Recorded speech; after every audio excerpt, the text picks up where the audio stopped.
तो ये चैलेंज आज से बढ़ गया सीबीआई के लिए कि वो साबित करे कि वो ज़मीन के बदले, नौकरी के बदले ज़मीन लिया था।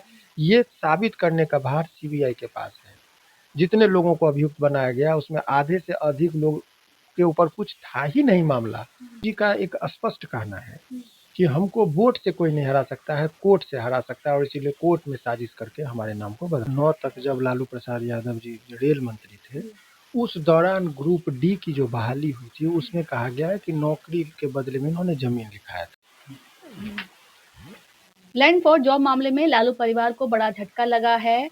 आरोप तय कर दिए गए हैं। अब इसके बाद आगे क्या होगा, ये जानने के लिए हम पटना हाई कोर्ट के जाने माने वकील सुरेंद्र भारती के पास पहुंचे हैं।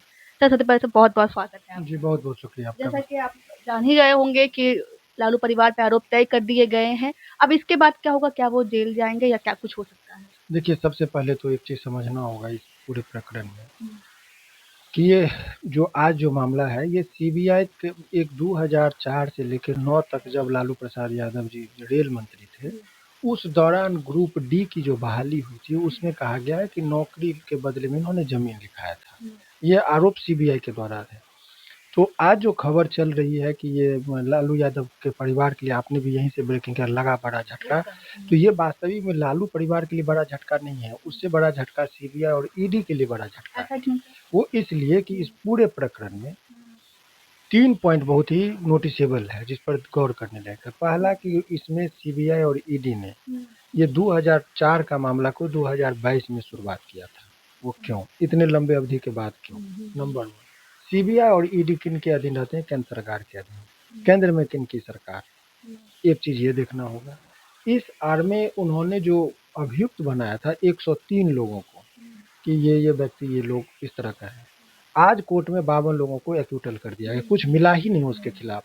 यानी कि जिसको वो मन चाहे, देखिए सीबीआई और ईडी, इससे ये स्पष्ट होता है कि सीबीआई और ईडी निर्दोष लोगों को भी अभियुक्त बनाते हैं, टॉर्चर करते हैं, परेशान करते हैं। ये आज साबित हो गया इसमें कि 103 लोगों में से 52 यानी कि आधा से अधिक लोग आप बेवजह लोगों को फंसाए। तो क्यों? वो दिखाने के लिए इतने लंबे लोग, इतने लोग, 103 लोगों का इन्वॉल्वमेंट, ये वो दिखाने के लिए, एक मसाला देने के लिए मीडिया को इतने लोगों को फंसा के लेकिन ये तो सवाल ये भी तो है कि आरोप तय हुए हैं तभी तो ये बात आ रही है। नहीं, अब फिर उस पर बात बताते हैं कि उसके टेक्निकल चीज, यही चीज, जो चीज आप समझ रहे, जनता भी यही चीज समझ रही है, इसीलिए उसको क्लियर कर देना है, जिससे जो लोगों का सोच है। ये तो तथ्य है कि 103 लोगों को उन्होंने नामजद किया था, जिसमें कुछ नहीं मिला, प्रथम दृष्टया ही कुछ नहीं मिला उसके खिलाफ। जैसे आनन फानन में नाम दे दिया गया था उन लोगों का। तो यहाँ कहिएगा कि नाम क्यों दिया गया था, उसके पीछे जितना लंबा दस्तावेज बनेगा, जितना मोटा दस्तावेज बनेगा, उतने लंबे अवधि तक उन लोगों का नाम जुड़ता। तो एक दिखाने के लिए सोसाइटी में उसका कि नाम डिफेम हो, ये दिखाने के लिए भी उस मैकेनिज्म का इस्तेमाल किया गया। लालू जी का एक स्पष्ट कहना है कि हमको वोट से कोई नहीं हरा सकता है, कोर्ट से हरा सकता है, और इसीलिए कोर्ट में साजिश करके हमारे नाम को बदनाम किया जा रहा है। ये लालू जी का कहना है। इस बात के तथ्यात्मक चीज़ों को, उसमें सपोर्ट में कुछ चीज़ें हैं जो समझना होगा। जैसे मैंने कहा कि 100, ये इतने 4 का बाद 22 में जांच शुरू हुई। नंबर 1। नंबर 2 कि इसमें 103 लोगों में से 52 लोगों के खिलाफ कुछ नहीं मिला। अब ये बताइए, ग्रुप डी का नौकरी रेलवे में 4 करोड़ 2004 में किसको इतना मैंने पैसा है कि ग्रुप डी की नौकरी के लिए लोग कोई 4 करोड़ रुपया देगा? संभव नहीं है। और 4 करोड़ का जमीन 26 लाख में लिखाया। तो भाई सेल्फ एक्वायर्ड प्रॉपर्टी को, जैसे हर पार्टी को कोई ना कोई दान देता है। अभी बीजेपी को सबसे ज़्यादा इस चुनाव में दान मिला, वो इलेक्टोरल बॉन्ड से जो पैसा मिला है उसमें दिखाया गया, ये रिकॉर्ड की चीज़ है। उसके बाद जदयू को मिला, फिर आरजेडी को कम, क्योंकि तो कोई 5 करोड़ रुपया दान देता है, कोई मुफ्त में बहुत पैसा नहीं कि दान दे देगा। इसलिए दान दिया जाता है अधिकतर लोगों के द्वारा कि 5 करोड़ लगा रहे हैं इस पार्टी पर, अगर सत्ता में आएगा तो 7 करोड़ का ठेकेदारी मिलेगा। तो पैसा लगाता ही ये लोग उसको लिए। तो उसी तरीके से जब लालू यादव जी सत्ता में तो हो सकता है कि 5 करोड़ का कि 50 करोड़ का जमीन 5 लाख में उनको दे देगा। ये तो भाई हर पार्टी में होती है। नंबर 1।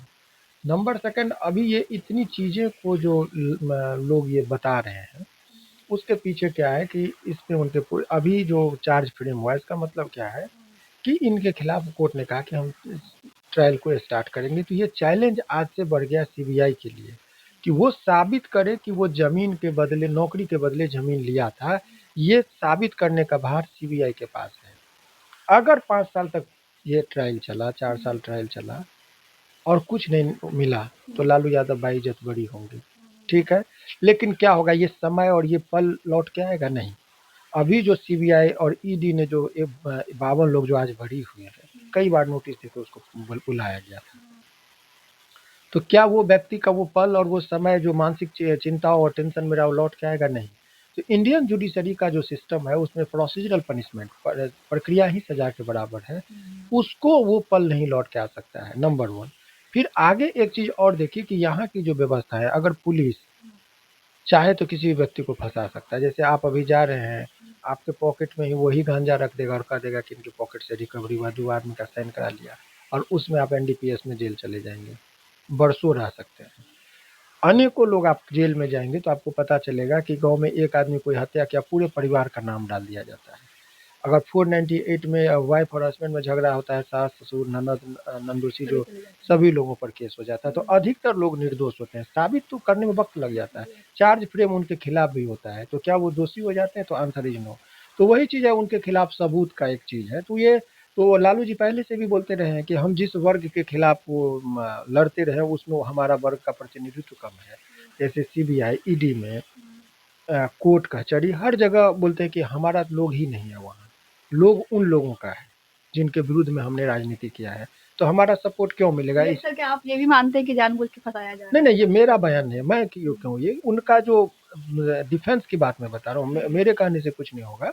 लेकिन उनका ये कहना है कि हमको वोट से कोई नहीं हरा सकता है, कोर्ट से हरा सकता है, क्योंकि कोर्ट में हम कमजोर हैं। एक बात और सामने आई है जो मैं कह दूं कि कोर्ट ने कहा है कि ऐसा लग रहा है कि ये अलग-अलग नहीं बल्कि एक संगठित अपराध है। यस, ये टिप्पणी जो है सो अभी इलाहाबाद हाई कोर्ट में एक टिप्पणी हुई थी, जिसपे सुप्रीम कोर्ट ने कड़ी फटकार लगाई थी। जुडिशरी का काम है कि आप बोलना कम है, सुनना ज़्यादा है। इस पूरे प्रकरण में जो टिप्पणियाँ इस तरह का होता है, वो रिकॉर्ड का पार्ट नहीं है। ये मीडिया में इस तरह का बयान दे ही नहीं सकते हैं वो। तो ये बयान बेवजह जैसे बहस के दौरान एक होता है ऑफिशियल की जो रिकॉर्ड पर, एक होता है कि अनऑफिशियल कुछ बातें हो जाती है, कभी जज हंसी मजाक करने के लिए, कभी वकील भी मजाक मजाक में कुछ बातें बोल देते हैं, तो वो रिकॉर्ड का पार्ट नहीं होता। ये एक तरीके से मसालेदार बनाया जाए। गंभीर साजिश भी सामने आई कि ऐसा कहा जा रहा है कि गंभीर साजिश हुई है। नहीं, वो जो भी बातें वो इस तरह का अभी नहीं कर सकते। अभी तो साजिश हुआ है, अभी चार्ज फ्रेम के बिंदु पर खबरें पीछे आ रही हैं नहीं, ये गलत है, इसकी कोई पुष्टि खबर नहीं है। इस तरह का कोई ऑथेंटिक सोर्स नहीं कि आप ये कह ही सकते कि जैसा वो रिकॉर्ड में है, आदेश में है, कि ऑर्डर की कॉपी में है, आंसर इज नो। तो ऑर्डर की कॉपी में जब इस तरह का कर भी नहीं सकते हैं, आप एक्स्ट्रा टिप्पणी नहीं कर सकते हैं। ये सुप्रीम कोर्ट ने नंबर ऑफ केसेस में कहा है कि आपका काम है जुडिशरी का कि न्यायपालिका का जो एक दायरा है उसमें रहकर आप जजमेंट दीजिए, तो एक्स्ट्रा टिक्का टिप्पणी नहीं कर जो सकते हैं। खबरें आ रही हैं, जो छप रहा है, तो जाहिर सी बात है कि छवि खराब हो रही है। हाँ। जानबूझ कर ऐसा लगता है? देखिए, वो अभी आपको बता रहे, इतना बुरे दौर में, अभी राजनीतिक तौर पर सबसे बुरे दौर में लालू जी का परिवार और उनकी पार्टी चल रही है। मात्र 25 सीट पर समेट कर आ गया है। लेकिन वोट में देखिएगा तो सीट कम है, लेकिन वोट में बहुत ज़्यादा फर्क नहीं पड़ा है। 1 करोड़ 80 लाख वोट इस बार भी आया है, जबकि तेजस्वी सभी तरीके से ये थे। उनकी पार्टी में जितने लोग थे सभी पर ईडी सीबीआई का छापा पड़ा। सुभाष यादव, गुलाब यादव सभी लोग जेल गए। उसके बाद परिवार में विद्रोह, अंतर कलह, उत्तराधिकार की लड़ाई बहुत चरम पर थी। तेज प्रताप जी का बागी होना, अभी भी बागी होना, रोहिणी जी का रूठ के जाना, तो ये तमाम तरह का चीज़। अब लालू जी के बिना चुनाव लड़ना प्रथम चुनाव था जिसमें लालू जी की कोई भूमिका नहीं रही, क्योंकि एक भी सभा नहीं किए वो, न ही मीडिया को संबोधित, स्वास्थ्य के वजह से। तो अकेले वो चुनाव लड़ा, फिर भी लालू के बगैर चुनाव लड़ना और 1 करोड़ 80 लाख वोट ले आना, इतने मुकदमा, हर आदमी अपना टिकट बांट रहा था, इनको इसी केस में सीबीआई के द्वारा बुलाया जाता था दिल्ली।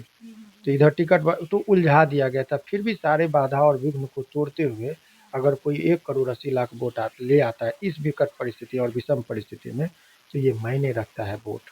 एक बात और भी है कि हेमा यादव को छोड़ दे तो तेजस्वी यादव, तेज प्रताप यादव और मीसा भारती जो है सक्रिय राजनीति में है। तो क्या लगता है इसके बाद उनकी राजनीति पे भी कुछ ऐसा असर पड़ेगा? ये उलझाया जाता है राजनीति में। देखिए, राजनीति का जो ज्ञान रखते हैं, साम दाम दंड भेद सभी चीज़ों का इस्तेमाल किया जाता है। देखा कि वोट में भाई इनके वोटर कट्टर समर्थक हैं, वो हट नहीं रहे हैं, तो इनको पहले दूषित कर दो, इतना कर दो कि इनके बारे में गंध फैला दो कि ये लोग वोटर इनके पास जाने से छिटकने लगे। लेकिन इनके वोटर नाक पे कपड़ा भी रख के वोट उसी को देंगे जो इनका जो प्रभाव रहा है, जो कोर वोटर है। तो तो उसको प्रभावित नहीं करे। तो वोट से इनको नहीं हराया जा सकता है, कोर्ट से हराया जा सकता है। कोर्ट में कागज पत्तर सबूत इकट्ठा मानसिक तौर पर ये कोर्ट में बहुत सूझबूझ और समझदार आदमी की जरूरत है। इनके लालू जी का चूंकि जब तक रहे तब तक कोर्ट का भी बहुत ज्यादा असर नहीं रहा। स्वास्थ्य जब से हुआ, उम्र का हवाला देखिए, तब से इनका पतन शुरू हुआ है। उत्तराधिकार जो जिनको बनाए उत्तराधिकारी अपना तेजस्वी जी, वो चीजों को संभालने में थोड़ा असक्षम हो रहे हैं, क्योंकि उनके साथ पारिवारिक कलेश कलह ये सब आदमी को बहुत अंदर से तोड़ देता है। तो पारिवारिक कलह जो है, एक तो इलेक्शन का हार और घर का पारिवारिक कलह उनको बहुत कमजोर बना दिया, जिस वजह से उनको परेशानियां हो रही अच्छा, है। लालू परिवार की तरफ से क्या एक्शन लिया जाएगा, क्या उसका ये रहेगा ताकि वो बच सके सब चीजों से? वो तो अभी कोर्ट में अपना डिफेंस दे रहे हैं। अभी फिलहाल ये देखिए कि ये एक साजिश जिस तरह से कर रहे हैं कि उनमें बहुत ज्यादा फर्क नहीं पड़ेगा। एक केस का जैसे चारा घोटाला का अब सजा कम होने वाला था, तो वो अपना अवधि बीत गई, उसमें परिवार के लोगों का नहीं था। 2004 में सब लोग नाबालिग थे, उस टाइम में वो क्या साजिश करेगा। तो देखने से ही लगता है, कुछ देखिए थिंग्स स्पीक इटसेल्फ, परिस्थितियां बहुत कुछ बयां करती है। तो परिस्थितियां बता रही कि उस टाइम में उसको क्या मतलब, खेलने का उम्र में आदमी कोई साजिश करेगा। तो ये सब चीजें हजम नहीं हो रही। सत्य को बोलना, स्वीकार करना, ये करना ये है, लेकिन कभी सत्य को सत्य बोलना चाहिए। इसमें जितने लोगों को अभियुक्त बनाया गया, उसमें आधे से अधिक लोग के ऊपर कुछ था ही नहीं मामला। न उस परिवार से कनेक्शन था, न कुछ था। 52 लोगों को जज बोला कि इसको क्यों लेके आप इसका निष्पत्ति, इसके खिलाफ तो कुछ है ही नहीं, ना कोई कनेक्शन, कुछ भी जरा सा भी एक पॉइंट नहीं बनता है। तो क्यों आपको, तो उसको वहीं से छोड़ दिया गया। तो आधे से अधिक लोगों को तो शुरुआती दौर में ये निर्दोष लोगों का नाम डाल दिया, जिनका कोई कनेक्शन ही नहीं था। अब कनेक्शन को साबित करना ये सीबीआई और ईडी के लिए चैलेंज है। तो ये कोर्ट से झटका लालू यादव को नहीं लगा है, ये कोर्ट से झटका सीबीआई और ईडी को लगा है। बहुत शुक्रिया। चलिए, इस कोर्ट से झटका जो है लालू परिवार को नहीं बल्कि ईडी और सीबीआई को लगा है, ये कहना है पटना हाई कोर्ट के शिवनंदन भारती का। बाकी आपकी क्या राय है, कमेंट के जरिए हमें जरूर बताइएगा। तब तक के लिए शुक्रिया।